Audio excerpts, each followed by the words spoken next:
시청자 여러분 안녕하십니까? 12월 28일 굿모닝 MBN 시작합니다. 먼저 오늘의 주요 뉴스입니다. 김건희 여사 특검법과 대장동 50억 클럽 특검법, 이른바 쌍특검법안이 오늘 본회의에서 표결에 붙여집니다.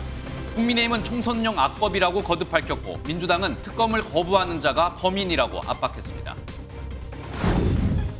민주당 이재명 대표와 정세균 전 총리가 오찬을 겸한 회동을 합니다.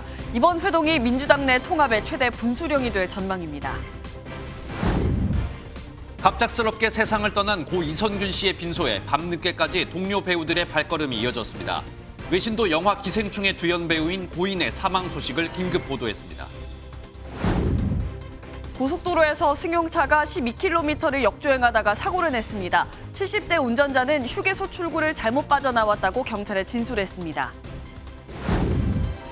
추위가 주춤한 가운데 서울을 포함한 수도권에 올겨울 들어 처음으로 미세먼지 비상저감 조치가 시행됩니다. 미세먼지는 주말 전국 곳곳에 비가 내리면서 씻겨나갈 전망입니다. 김건희 여사 특검법과 대장동 50억 특검법 등 이른바 쌍특검법이 오늘 오후 국회 본회의에서 표결에 붙여집니다. 국민의힘 한동훈 비상대책위원장은 총선용 악법이라고 거듭 강조했고 민주당 이재명 대표는 특검을 거부하는 자가 범인이라고 압박하면서 여야가 정면 충돌하고 있습니다. 오늘 첫 소식은 민지숙 기자입니다. 오늘 오후 열리는 올해 국회 마지막 본회의에서 이른바 쌍특검 법안이 표결에 붙여집니다. 이 중 여야가 첨예하게 대립하는 건 김건희 여사 특검법인데 도이치모터스 주가 조작 사건에 김 여사가 개입했는지 여부를 가리는 수사를 특검에 맡기는 법안입니다. 두 특검 법안은 지난 4월 더불어민주당 등 야당 주도로 패스트트랙에 지정됐고 60일간의 숙려 기간이 지나 오늘 본회의에 자동 상정됩니다. 국민의힘은 문재인 정부 검찰이 1년 반 넘게 수사했지만 혐의를 발견하지 못했다며 총선용 악법으로 규정하고 있습니다. 국회에 첫 출근한 국민의힘 한동훈 비대위원장도 특검 반대 입장을 재차 강조했습니다. 4월 10일에도 계속 생중계를 하겠다는 거 아닙니까? 총선 그렇게 치르겠다는 법? 저는 그거는 국민의 눈과 귀를 가리는 것이고 그렇기 때문에 총선용 악법이라고 말씀드린 건데. 반면 민주당 이재명 대표는 국민 10명 가운데 7명이 찬성한다며 특검법 처리를 압박했습니다. 특검을 거부하는 자가 범인이다. 많이 듣던 말 아닙니까? 여당이 하던 말입니다. 국민이 명하는 대로 진실을 밝히는 데 적극 협조하기 바랍니다. 국회 과반 의석을 가진 민주당이 통과를 밀어붙이면 국민의힘이 막을 방법은 없습니다. 정부 여당은 특검법 절대 수용 불가와 특검법 통과 시 대통령 거부권 행사로 입장을 정한 것으로 알려졌습니다. 민주당은 장외투쟁 가능성을 열어두고 여당의 총선 공천으로 이탈표가 예상되는 내년 초 재의결을 검토하고 있습니다. MBN 뉴스 민지숙입니다. 마약 투약 혐의로 경찰 조사를 받던 배우 이선균 씨가 숨진 채 발견됐습니다. 사망 전날까지만 해도 거짓말 탐지기 조사를 의뢰하는 등 억울함을 호소했었는데요. 이선균 씨의 사망 소식에 경찰이 뚜렷한 물증 없이 무리하게 수사를 한 것 아니냐는 비판이 나오고 있습니다. 정예린 기자가 취재했습니다. 배우 이선균 씨는 어제 오전 10시 반쯤 서울 성북구 한 공원 부근 주차장에 있던 차량에서 숨진 채 발견됐습니다. 경찰은 이 씨의 매니저로부터 신고를 받고 18분 만에 차량을 발견한 것으로 전해졌습니다. 지난 10월 마약 투약 의혹이 불거진 이 씨는 피의자 신분으로 전환된 뒤 세 차례 소환 조사를 받았습니다. 마약 정밀검사에서 음성 판정을 받은 이 씨는 강남 유흥업소 실장 김 씨에게 속았고 마약인 줄 몰랐다는 취지로 진술해왔습니다. 이제 앞으로 경찰에서 저와 공갈범들 사이에 어느 쪽이 진술의 신빙성이 있는지 잘 판단해 주시기를 부탁드리겠습니다. 사망 전날까지만 해도 경찰에 거짓말 탐지기 조사를 요구하는 등 소명에 적극적이었던 이 씨가 갑작스레 사망한 것은 심한 압박감 때문으로 추정됩니다. 이 씨가 5번이나 마약을 코로 흡입했다고 한 강남 유흥업소 김 실장의 진술 보도가 직격탄이었습니다. 이 와중에 한 유튜브 방송에서는 두 사람의 통화 녹음까지 공개됐습니다. 경찰은 이 씨의 사망으로 마약 투약 혐의에 대해 공소권 없음으로 사건을 마무리할 예정입니다. 일각에서는 경찰이 뚜렷한 물증 없이 진술에만 의존한 채 무리한 수사를 한 게 아니냐는 비판이 나오고 있습니다. MBN 뉴스 정혜린입니다. 배우 이선균 씨의 빈소에는 고인을 추모하기 위한 발걸음이 이어졌습니다. 생전 고인과 함께 작품을 했던 동료들이 빈소를 찾아 안타까움을 감추지 못했는데요. 외신들도 이 씨의 갑작스러운 비보를 주요 소식으로 전했습니다. 이어서 심동욱 기자입니다. 배우 이선균 씨의 빈소가 마련된 서울대병원 장례식장.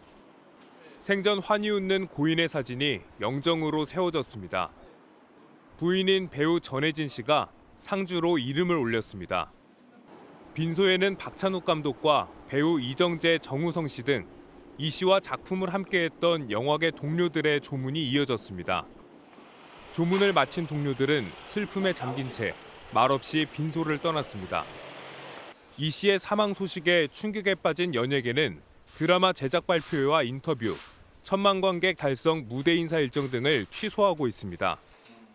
드라마 하얀 거탑과 커피 프린스 1호점, 파스타를 거쳐 30대의 스타덤에 올랐던 이선균 씨. 봉준호 감독의 영화 기생충을 통해 세계적으로도 큰 인기를 누렸습니다. 내가 원래 선을 넘는 사람을 제일 싫어하는데 그 순간 함께여서 너무 영광이었습니다. 그러니까 오늘 저희의 결과가 뭐 일시적인 관심이 아니라 한국 영화의 큰 밑거름이 되었으면 좋겠습니다. 외신들도 이 씨의 갑작스러운 사망 소식을 주요 소식으로 전했습니다. 미국 CNN은 이 씨에 대한 소개와 함께 마약 투약 혐의에 대한 경찰의 수사 상황을 전했습니다. 이 씨의 발의는 내일 진행될 예정입니다. MBN 뉴스 심동욱입니다. 어제 저녁 순천 완주고속도로에서 70대 운전자가 10분 넘게 역주행을 하다 마주오던 차량과 부딪히는 사고가 있었습니다. 서울 전농동의 한 숙박시설에선 화재가 발생해 60대 남성이 숨졌습니다. 사건 사고 소식 배준우 기자입니다. 고속도로를 달리던 화물탑차가 급히 차선을 틀며 마주오는 차량과 가까스로 충돌을 피합니다. 뒤에 오던 차량도 속도를 늦추다 이 차량을 발견하고 옆 차로로 피해갑니다. 어제 저녁 7시 50분쯤 순천 완주고속도로에서 시속 80km 속도로 역주행하는 차량이 있다는 신고가 빗발쳤습니다. 다행히 큰 사고는 없었지만 마주오던 차량이 역주행 차량과 접촉해 경미한 파손이 있었고 이 차량을 피하려다 피해를 입었다는 신고도 잇따랐습니다. 경찰은 추적 10여 분 만에 역주행 차량을 세웠습니다. 너무 고령이어가지고요. 77세 되신 분이신데 황제 휴게소에서 다시 출구를 잘못 찾아 역으로 와본 거예요. 경찰은 운전자를 상대로 고의성 여부 등을 조사할 방침입니다. 어제 오후 5시 50분쯤 서울 전농동에 있는 숙박시설에서 불이 났습니다. 불은 20분 만에 꺼졌지만 전기장판 위에서 60대 남성이 숨진 채 발견됐습니다. 경찰과 소방당국은 화재 원인과 남성의 사망과의 관련성 등을 조사하고 있습니다. MBN 뉴스 배준우입니다. 미국에선 크리스마스 연휴 사건 사고가 잇따랐습니다. 크리스마스 선물을 두고 남매가 다투다가 남동생이 누나를 총으로 쏴 결국 누나가 숨지는 일이 발생했습니다. 또 트럭 사고로 고립돼 빗물만 마시며 엿새를 견디던 사람이 극적으로 크리스마스 다음 날 구조된 일도 있었습니다. 주진희 기자가 전해드립니다. 창문이 모두 닫혀 있고 접근을 막기 위해 선을 친 집 근처에 경찰 조사를 위한 하얀 차량이 세워져 있습니다. 형제 간의 총격이 발생한 건 지난 크리스마스 이브날.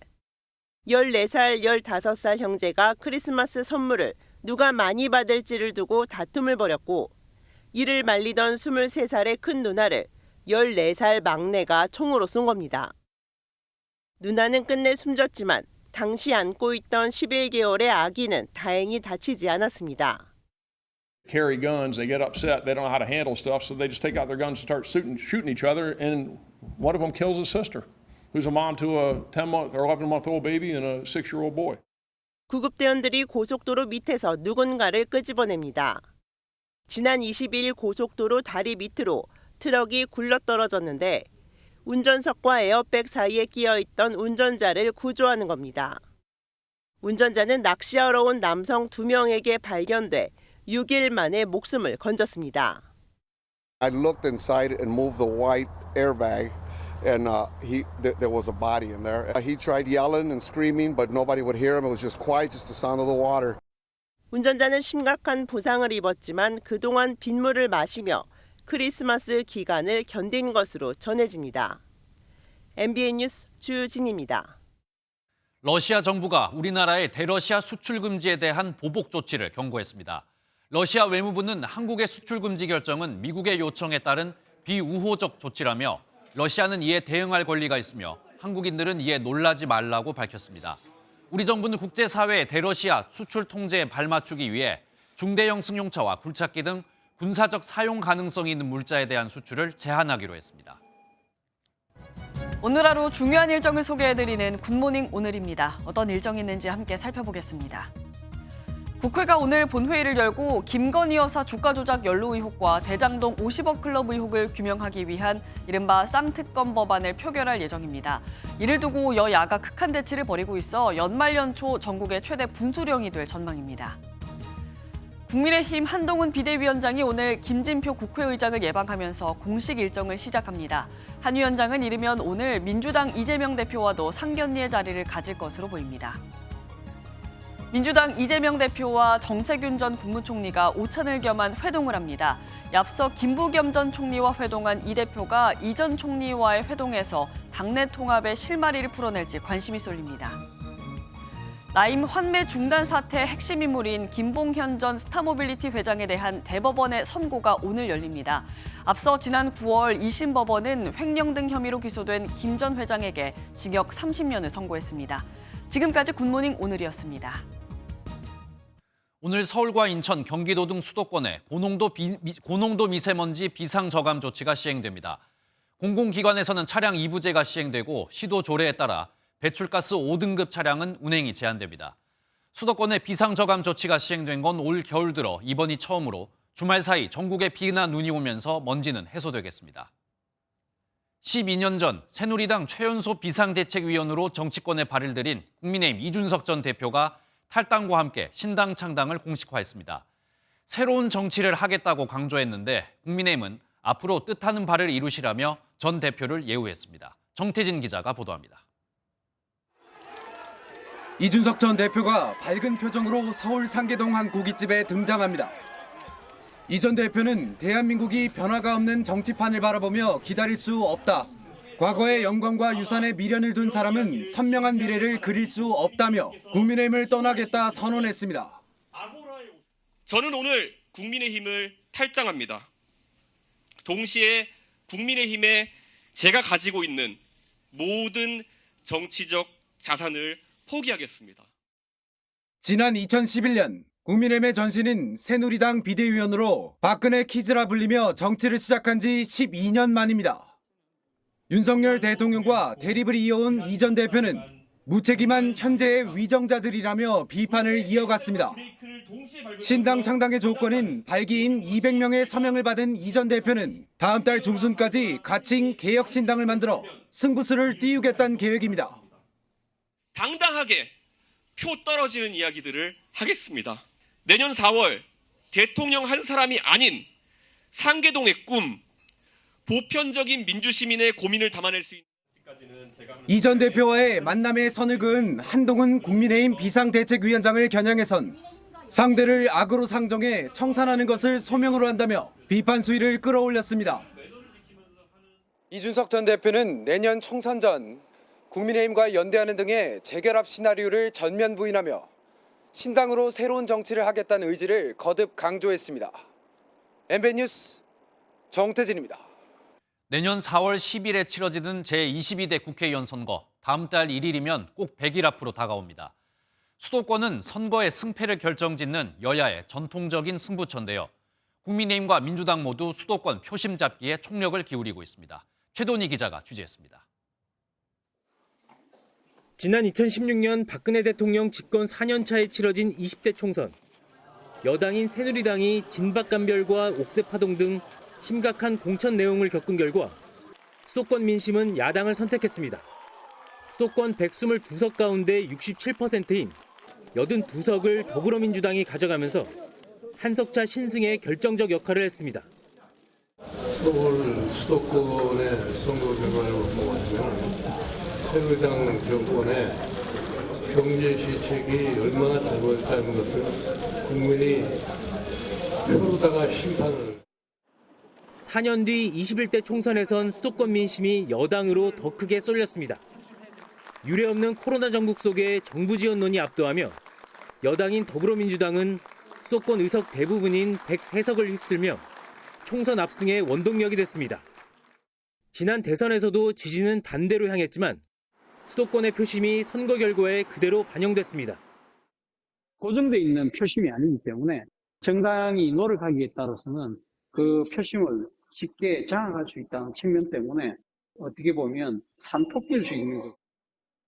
여야가 최대 승부처인 수도권 표심 공략에 집중하는 이유입니다. 국민의힘은 수장을 젊은 비대위원장으로 교체하며 중도, 청년층과 함께 수도권 표심 확보에 총력을 기울이는 분위기입니다. 더불어민주당은 경제활동 인구가 수도권에 집중돼 있는 만큼 민생경제 중심으로 정권 심판론을 전면에 내세우고 있습니다. 이전 총선보다 수도권 비중이 더 커진 데다 수도권 유권자들의 경우 각종 이슈에 대해 유난히 민감한 만큼 수도권 표심을 잡기 위한 각 당의 선거 전략과 셈법은 더욱 복잡해지고 있습니다. MBN 뉴스 최도입니다. 이번 총선에서 선거의 승패를 가를 또 하나의 핵심 요소는 바로 인적 쇄신입니다. 국민의힘과 민주당은 본격적으로 새로운 인물 찾기에 나서면서 세대교체 경쟁에 돌입했는데요. 7, 8, 9 세대를 앞세운 국민의힘에 맞서 민주당은 정권 심판론을 내세울 것으로 보입니다. 이어서 서영수 기자입니다. 인적쇄신 신호탄을 먼저 쏘아 올린 건 국민의힘입니다. 친윤 핵심 장제원 의원의 불출마와 김기현 대표 사퇴, 한동훈 비대위 체제로의 전환까지 발빠르게 움직였습니다. 국민들께서 합리적인 비판하시면 미루지 말고 그때그때 바로바로 반응하고 바꿉시다. 이제 정말 달라질 거라 약속드리고. 고강도 쇄신을 선언한 한동훈 비대위는 7, 8, 9 세대를 앞세워 더불어민주당의 86 운동권 견제에 나설 것으로 전망됩니다. 이재명 대표 체제가 유지되는 한 확 바꿨다는 이미지를 주기 어려운 민주당은 더 복잡할 수밖에 없습니다. 일단 시스템 공천을 통해 현역 의원 30명가량을 물갈이할 것으로 보입니다. 유사명 전 총경, 박선원 전 국정원 1차장 등 윤석열 정권을 겨냥한 새 인물 발굴에도 주력하고 있습니다. 역사 왜곡과 징용공 배상 거부에 대해 말 한마디 못하는 친일 퍼지기 외교는 중단되어야 합니다. 다만 양당 모두 아직 존재감 넘치는 새 얼굴을 발굴하지는 못했다는 평가입니다. 지금 민주당이나 국민의힘 영입 인사를 보면 거기에 과연 컨셉이 있나? 계속 발표를 해도 국민들이 그냥 시큰둥한 면이 좀. 본격적인 공천 작업을 앞둔 양당이 변화를 요구하는 민심에 부합하는 인적 쇄신을 이뤄낼 수 있을지 주목됩니다. MBN 뉴스 서영수입니다. 올해 4대 사회보험료를 상습적으로 납부하지 않은 체납자는 14,000여 명, 체납액만 3,706억 원입니다. 작곡가 겸 래퍼 도끼와 배우 김혜선 씨는 건강보험료만 수천만 원을 체납해 고액 상습 체납자 인적사항 공개 대상에 이름을 올렸습니다. 전남주 기자의 보도입니다. 래퍼 도끼인 이준경 씨는 지난해 3억 원이 넘는 종합소득세를 밀려 국세청의 고액 상습 체납자 공개 대상자가 됐습니다. 올해는 건강보험료까지 체납해 또다시 상습 체납자가 됐습니다. 이준경 씨가 지난 2018년 4월부터 올해 3월까지 체납한 건강보험료는 2,200만 원에 달했습니다. 배우 김혜선 씨와 가수 조덕배 씨도 수천만 원을 체납한 것으로 확인됐습니다. 김 씨는 2014년 5월부터 48개월간 건강보험료 2,700만 원을 체납했고 조 씨는 3,239만 원의 건강보험료를 체납했는데 기간이 무려 2010년부터 2019년까지로 파악됐습니다. 건보공단은 이준경 씨와 김혜선 씨에게 예금 채권과 자동차 등 체납 처분을 추진하고 납부 독려를 했지만 현재까지 납부하지 않았는데 납부하려는 의지가 없는 것으로 알려졌습니다. 지속적으로 납부 독려를 하고 있습니다. 그럼에도 불구하고 미납 방치하고 있어서 그 인적사항이 공개되면 그 병원 이용 시 건강보험 혜택을 받을 수가 없으며 그 진료비 전액을 본인이 부담하는 불이익을 받고 있습니다. 올해 4대 보험료를 상습적으로 납부하지 않은 체납자가 14,000명에 달했습니다. 체납액만 3,706억 원으로 집계됐습니다. MBN 뉴스 전남주입니다. 신발을 벗어 직원들을 폭행하고 폭언을 일삼은 축협 조합장 소식 이전에 보도해드렸는데요. 이 조합장에 대해 고용노동부가 특별 근로감독을 벌였는데 폭행과 성희롱, 임금 체불까지 모두 18건의 위법 사항이 적발됐습니다. 보도에 정치훈 기자입니다.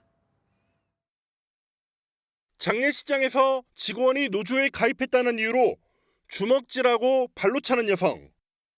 유족이 보는 앞에서 소주병까지 들어 위협합니다. 전북 순정축협 조합장입니다. 앞서 축협 식당에서 술에 취해 신발을 벗어 직원을 폭행하기도 했습니다. 참다 못한 직원이 고발했고 고용노동부가 특별 근로감독을 벌였습니다. 18건의 위법사항과 2억 원이 넘는 체불임금이 적발됐는데 폭행을 비롯해 직장 내 괴롭힘과 성희롱, 노조방해, 수당 미지급 등 그야말로 부조리 종합판입니다. 설문조사에서는 응답자의 69%가 최근 6개월 동안 조합장에게 괴롭힘을 당했다고 답했습니다. 해당 조합장은 노래방에서 술병을 깨고 사표를 강요하거나 시간의 수당을 내놓으라고 하는 등 직원들의 인격을 심각하게 훼손한 것으로 드러났습니다. 정당하게 일해가지고 시간의 수당을 받아갔는데 네 신랑이 책임자니까 얘는 왜 또 더 받아가냐 그러면서 그걸 환수해 갔어요. 하인처럼 직원을 대해요. 니네들이 일을 잘해야지 내가 다음 조합장을 할 수 있어. 고용노동부는 해당 조합장에게 과태료 1억 5,200만 원과 검찰 송치, 농협중앙회 징계 요청 등 후속 조치에 들어갔습니다. 해당 조합장은 이사회에 참석하는 등 정상 일정을 소화한 것으로 확인됐지만 해명을 들을 수는 없었습니다. MBN 뉴스 정춘우입니다. 연말 연휴를 맞아 해외여행 떠나는 사람들이 많은데 항공사 서비스는 기대치에 한참 못 미치는 것 같습니다. 특히 외국 항공사를 이용하는 소비자들의 피해가 크게 늘고 있는데 비행기표를 팔기만 하고 보상은 나몰라라 하고 있어 대책 마련이 시급해 보입니다. 박통일 기자입니다. 이모 씨는 지난 6월 일본 여행을 위해 에티오피아 항공사 일본행 왕복권을 40만 원에 샀습니다. 출국 당일 5시쯤 출발 예정이던 비행기는 계속 연착되더니 밤 9시쯤 결국 결항됐습니다. 결항이 됐으면 대체 항공편을 알아줘야 되는데 24시간 뒤에 출발하는 걸 알아봐주겠다. 저희는 뭐 3박 4일 가고 4박 5일 가고 이러는데. 결항에 따른 보상을 항공사 측에 요구했지만 담당자와 접촉하는 것조차 쉽지 않았습니다. 국제전화도 하고 공식 채널로 메일도 보내고 했는데 저도 거의 한 달 정도 걸렸어요. 이쪽으로 피해구조 신청해라 라고 하는 사이트들은 들어가지지도 않아요. 실제로 이 씨가 이용했던 에티오피아 항공사 사이트를 접속했지만 보상이나 환급 등 구제 정보와 관련한 링크를 찾아볼 수 없습니다. 소비자원 조사 결과 외국 항공사 46곳 가운데 6곳에서 메인 화면이나 하위 메뉴에서도 피해 구제 관련 내용을 찾을 수 없었습니다. 나머지 21곳 역시 겨우 정보를 찾을 수 있게 만드는 등 피해 구제의 소극적인 모습입니다. 지난해부터 올해 상반기까지 한국소비자원에 접수된 외국 항공사 서비스 피해 구제 신청 건수는 532건으로 국내 항공사보다 배 가까이로 많은 실정입니다. 소비자원은 외국 항공사의 피해 접수 방법 등을 알기 쉽게 안내할 것을 당부하고 관계부처 협조를 통해 개선 작업을 해나갈 방침입니다. MBN 뉴스 박통일입니다. 최근 도박을 처음 경험하는 나이가 평균 11.3세라는 조사 결과가 나왔습니다. 11.3세, 초등학교 5학년 때 도박을 처음 접한다는 건데요. 불법 도박 관련 청소년 상담 건수도 최근 10년 사이 무려 16배나 늘었습니다. 청소년 도박 문제, 이제 걱정만 하고 끝낼 상황은 아닌 것 같습니다. 최형규 기자입니다. 고등학교 1학년 A군은 최근 친구가 알려준 온라인 바카라 게임을 접했습니다. 도박에 쓴 돈을 거의 잃었지만 A군은 중독성이 강하다며 쉽게 끊기 어렵다고 말합니다. 진짜 공부하면서도 스카 가서도 뭐 일상생활 하면서도 좀만 더 할까? 아까 괜히 뺐나? 이런 생각을 엄청 많이 하게 되고요. A군처럼 도박에 빠진 청소년은 해마다 크게 늘고 있습니다. 불법 도박으로 상담을 받은 청소년은 2014년 100명이 채 안 됐지만 거의 10년 동안 규모가 16배로 늘어 올해는 1,400명이 넘었습니다. 도박에 빠진 청소년이 많아지는 것도 문제지만 접하는 나이가 어려진 것도 심각합니다. 도박 청소년들의 평균 연령은 2017년 18.2세에서 지난해 17.6세로 낮아졌는데 요즘엔 초등학교 5학년 때 도박을 처음 접하는 것으로 조사됐습니다. 경찰이 내년 3월까지 특별 단속을 벌이고 있지만 도박을 쉽게 접할 수 있는 통로를 막을 제도적 장치가 시급하다는 지적이 나옵니다.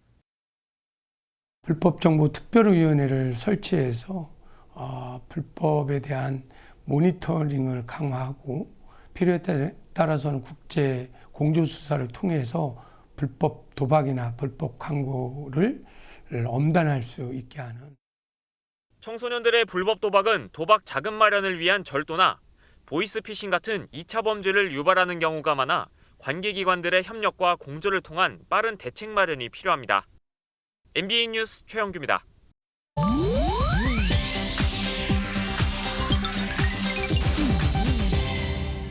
인터넷에서 화제가 되고 있는 소식들을 모아 전해드리는 인터넷 와글와글입니다.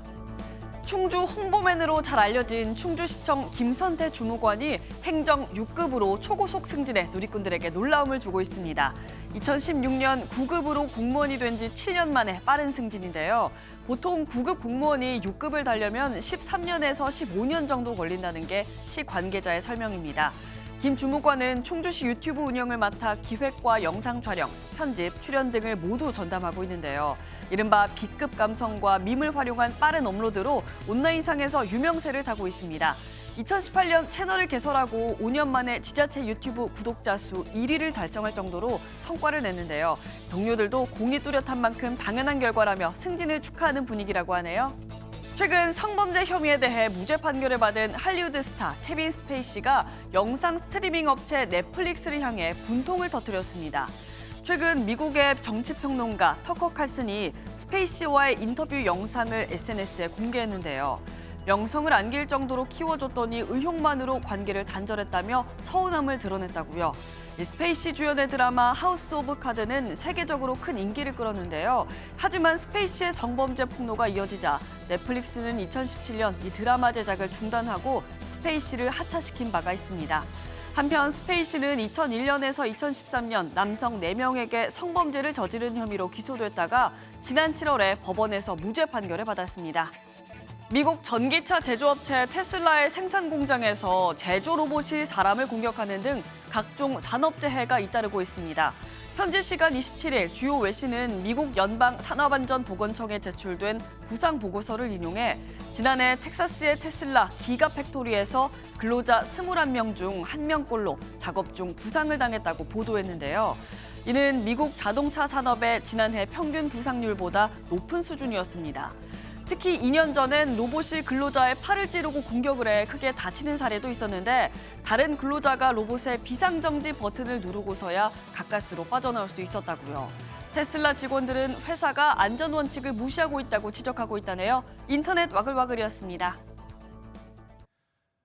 올해 10월 출생아 수가 또다시 역대 최저를 기록했습니다. 10월 한 달 동안 태어난 아기는 19,000명, 2만 명이 채 안 됩니다. 올해 10월까지 태어난 아기들의 숫자를 모두 합쳐도 20만 명에 못 미쳐 마찬가지로 역대 최저를 기록 중인데요. 이런 저출산의 가장 큰 원인으로 지목되는 내 집 마련 문제를 해결하기 위해 정부가 파격적인 대책을 내놨습니다. 아이를 낳으면 9억 원 이하의 집을 살 때 연 1%대 초저금리로 최대 5억 원까지 빌려줍니다. 이혁근 기자가 취재했습니다. 올해 1월 태어난 딸을 둔 이명화 씨는 이사 계획을 세우기 시작했습니다. 더 넓은 집이 필요하지만 자금 조달이 문제였는데 내년에 신생아 특례 대출이 도입된다는 소식을 얼마 전 들었기 때문입니다.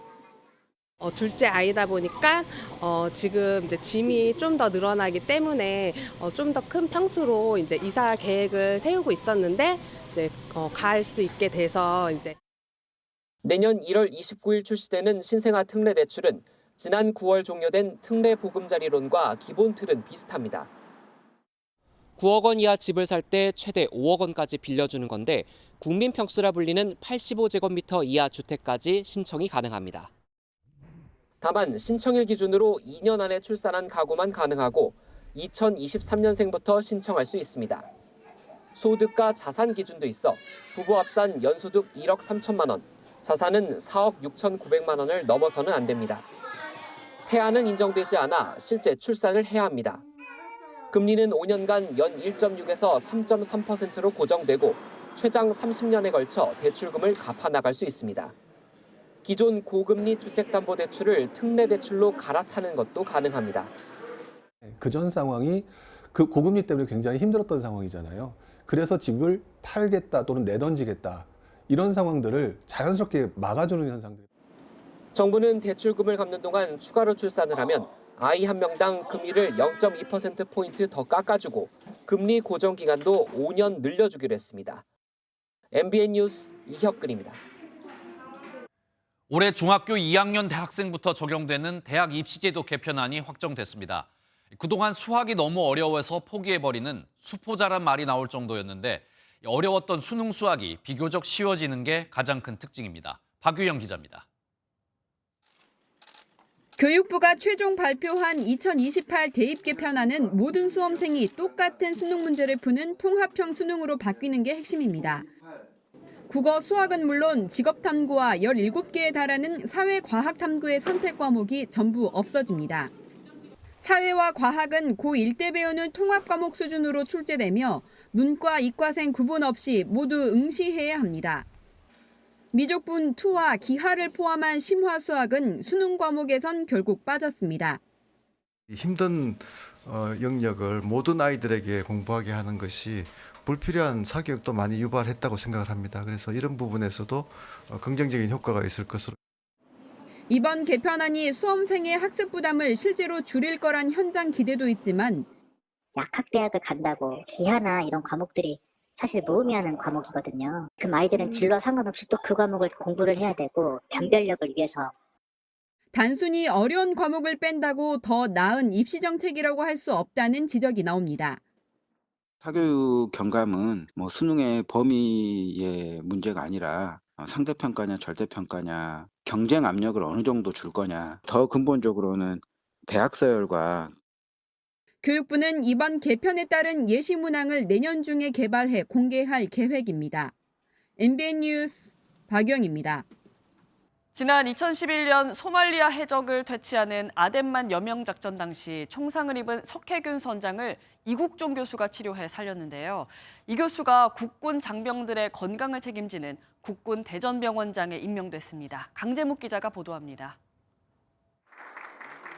이국종 교수가 신원식 국방부 장관으로부터 지휘봉을 전달받습니다. 국방부 의무자문관이자 중증외상 분야 권위자인 이 교수가 국군 대전병원장에 임명된 겁니다. 큰 보직과 큰 계급을 저에게 부여를 해줌으로써 저도 좀 많은 부담감을 느끼고 있는데요. 실망이 되지 않도록 제가 최선을 다할 생각입니다. 이 교수는 2011년 아덴만 여명 작전 당시 총상을 입은 석혜균 3호 주얼리오 선장을 치료하며 군과 인연을 맺었습니다. 당시 성공적인 치료를 계기로 지난 2015년 명예대위에 위촉됐는데 소령과 중령 진급을 거쳐 명예해군 대령에까지 진급했습니다. 그동안 이 교수는 해군 순항훈련이나 해상 드론을 활용한 조난자 탐색 구조 훈련 등 다양한 군 훈련에 참여하며 군 의료체계 개선에 이바지했습니다. 앞으로 미래지향적으로 우리 군 장병의 복지와 그리고 생명 수호를 위해서 어떤 방향으로 가야 될지 큰 틀에서 좀 움직여갈 생각입니다. 국군 대전병원은 국군 의무사령부 예하 국군병원으로 성남 수도병원 못지않은 규모와 시설을 갖추고 있습니다. 군 장병들의 건강과 안전을 위해 최선을 다하겠다고 밝힌 이 교수는 오늘 취임식과 함께 본격 업무에 들어갈 예정입니다. MBN 뉴스 강재묵입니다. 도널드 트럼프 전 미국 대통령의 내년 대선 출마 자격을 두고 주마다 다른 판결을 내놓고 있습니다. 콜로라도주는 출마를 박탈했지만 미시간주가 허용하면서 결국 연방대법원이 최종적으로 결정할 것으로 전망됩니다. 워싱턴에서 최종락 특파원입니다. 콜로라도주 대법원은 지난 19일 트럼프 전 대통령의 내년 대선 후보 자격을 박탈했습니다. Charging Donald J. Trump with conspiring to defraud the United States, conspiring to disenfranchise voters, and conspiring and attempting to obstruct an official proceeding. 반면 미시간주 대법원은 현지 시각 27일 대선 경선 참여를 제한할 권한이 없다며 출마를 인정했습니다. 엇갈린 판결이지만 근거로 삼은 기준은 모두 헌법 14조 3항이었습니다. 헌법을 지지하기로 맹세했던 공직자가 반란에 가담할 경우 다시 공직을 맡지 못한다는 규정입니다. 콜로라도주는 2021년 1월 6일 연방의회에서 폭동을 벌인 게 반란이며 이를 선동한 트럼프 전 대통령 이름을 투표용지에서 빼야 한다고 결정했지만 미시간주는 출마 결정을 내린 겁니다. 앞서 트럼프 전 대통령은 미네소타와 뉴햄프셔 주에서도 비슷한 소송에서 모두 승리한 바 있습니다. 트럼프 전 대통령은 콜로라도주 결정에는 연방 대법원에 상고하겠다며 지지층 결집에 나서고 있습니다. It's crazy what's going on. They're ruining our country.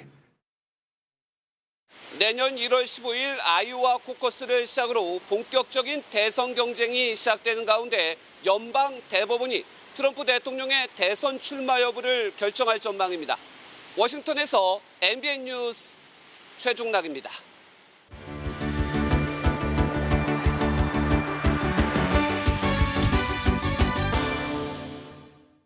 굿모닝 월드입니다. 크리스마스도 지나고 이제 정말 올해도 얼마 남지 않았습니다. 2024년이 코앞인 지금 곳곳에서 새해 맞이 행사가 한창인데요. 페루에서는 조금 격하게 새해를 준비하고 있다고요. 페루의 고원지대 쿠스코. 군중 한가운데서 때 아닌 주먹 다짐이 벌어졌습니다. 별다른 보호장구도 없이 치고받는 사람들과 응원하는 관중들, 괜찮은 걸까요?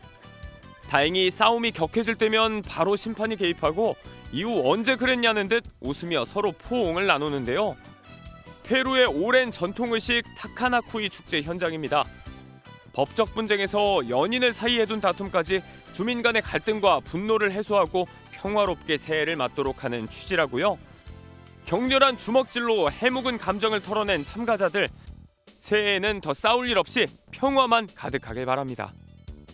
한 해 절반 가까이 꽁꽁 얼어있다는 북유럽의 발트해. 이곳에서 관광은 물론이고 수영까지 한다는 사람들이 있습니다. 너무 위험하지 않나 싶은데 다행히 맨몸으로 들어가는 건 아니라고요.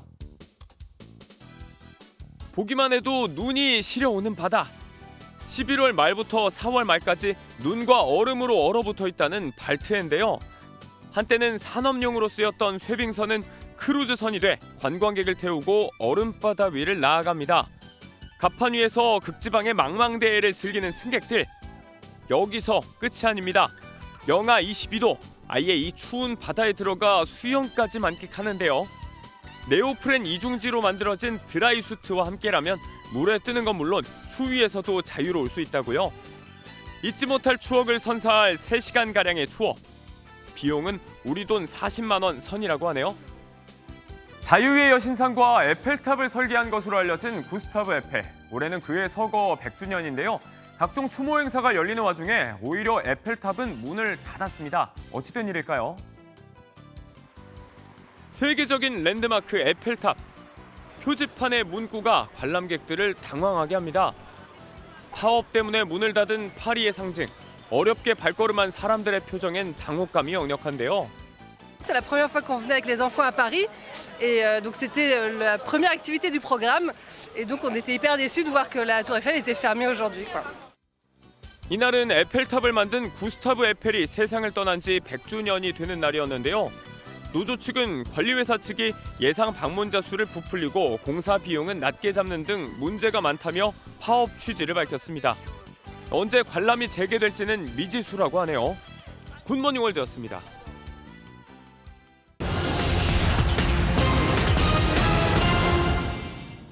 국토교통부가 오는 29일 뉴홈 4,700여 가구에 대한 사전 청약을 시작합니다. 남양주 왕숙이, 서울 마곡지구는 나눔형으로, 서울 대방 공공주택지구는 일반형, 화성 동탄이, 고양 창릉, 부천 대장은 선택형으로 공급됩니다. 나눔형은 분양가가 저렴하고 분양가의 80%까지 최대 40년간 저금리 주택담보대출이 지원됩니다. 2차 베이비 부머 직장인 대부분이 10년 안에 은퇴하지만 이 중 48%는 필요한 은퇴 자금의 절반도 준비 못했다 생각한 것으로 조사됐습니다. 80%가 퇴직 후에도 소득 활동을 지속하겠다고 답했으며 생활비 마련을 가장 큰 이유로 택했습니다. 은퇴 자산은 부동산 등 실물 자산이 전체 자산의 80%를 차지한 것으로 조사됐습니다. 지난해 사회적 거리두기 해제로 소상공인의 영업이익이 10% 늘어난 것으로 나타났습니다. 하지만 소상공인들의 평균 부채도 약 1억 8,500만 원으로 1년 전보다 6%가량 늘었습니다. 소상공인 사업체는 증가했지만 종사자는 오히려 감소했는데 무인화, 자동화 등의 영향으로 풀이됩니다. 지금까지 굿모닝 경제였습니다. 동양의 보물섬으로 불릴 정도로 아름다운 바다를 자랑하는 남해가 어업쓰레기와 불가사리로 몸살을 앓고 있습니다. 전문 잠수사의 도움을 받아 우리 바다의 오염 실태를 확인해봤습니다. 이상주 기자입니다. 그림 같은 해안선을 따라 흩어진 섬들이 산세를 수놓는 깊고 푸른 바다 남해. 해양보건단체가 바닷속으로 들어가자 물 밖에서 보던 아름다운 모습과는 전혀 다른 풍경이 펼쳐집니다. 불과 5m 정도만 들어가도 통발과 로프, 어구 등 각종 어업 쓰레기가 시야를 어지럽힙니다. 겉으로 봤을 때는 깨끗해 보이지만 바닷속 들어가면 쓰레기장이랑 거의 비슷하다고 보시면 됩니다. 생활 쓰레기들이 엄청 많고 폐어망, 줄, 그다음 거기 페트병 이런 게 너무 많아요. 폐역으로 인한 안전사고는 연간 260건, 어업의 피해 규모는 4,100억 원이 넘습니다. 조금 더 내려가자 바다의 해충으로 불리며 해양 생태계를 황폐해하는 불가사리가 가득합니다. 예년에 없었던 엄청난 불가사리들이 지금 증식을 해가지고 지금 바다 생태계가 위협받고 있는 실정인데 우리 군이나 해양 수산가 쪽에서는 어떻게 철저하게 좀 대처를 좀 해주셨으면 합니다. 불가사리가 포식한 자리에는 빈 조개 껍데기와 해삼 사체만 남았습니다. 남해 바다숲을 조성하기 위해서 진행되었고요. 해양을 복원하는 데는 많은 재원과 노력이 필요하다는 것을 모든 분들께서 인지해 주셨으면 좋겠습니다. 녹슨 철골과 타이어도 심심치 않게 볼 수 있는데 1시간 동안 수거한 해양 쓰레기가 트럭으로 한가득입니다. 이렇게 6일간 건져낸 해양 쓰레기는 총 52톤. 아직도 얼마나 많은 양의 쓰레기가 바다 밑에 있는지 알 수 없지만 해양 쓰레기가 생물의 서식지를 무너뜨리고 그 피해는 결국 사람이라는 사실은 알 수 있었습니다. MBN 뉴스 이상주입니다. 중국발 스모그가 유입되면서 연일 초미세먼지가 기승을 부리고 있습니다. 지금도 수도권과 충청, 경북 지역은 먼지 농도가 짙게 나타나고 있고요. 경기와 인천, 충남은 초미세먼지 주의보가 발효 중입니다. 오늘 온종일 중서부와 전북 지역은 공기가 탁하겠고요. 경기 남부는 오전 한때 초미세먼지 농도 매우 나쁨 수준까지 치솟겠습니다. 이에 따라 서울 등 수도권에는 올겨울 처음으로 고농도 미세먼지 비상 저감 조치가 발령됐습니다. 호흡기 건강관리에 각별히 유의하셔야겠습니다. 오늘도 추위는 주춤하겠습니다. 현재 서울의 기온 영하 1.6도로 어제 아침보다 높게 출발하고 있고요. 낮 기온은 5도로 평년 기온을 3도가량 웃돌겠습니다. 남은 연말 동안에도 평년보다 높은 기온을 보이며 큰 추위는 없겠습니다. 오늘 오전까지 내륙에는 안개도 짙게 끼면서 시야가 더욱 답답하겠고요. 동해안 지역은 대기가 무척 건조하겠습니다.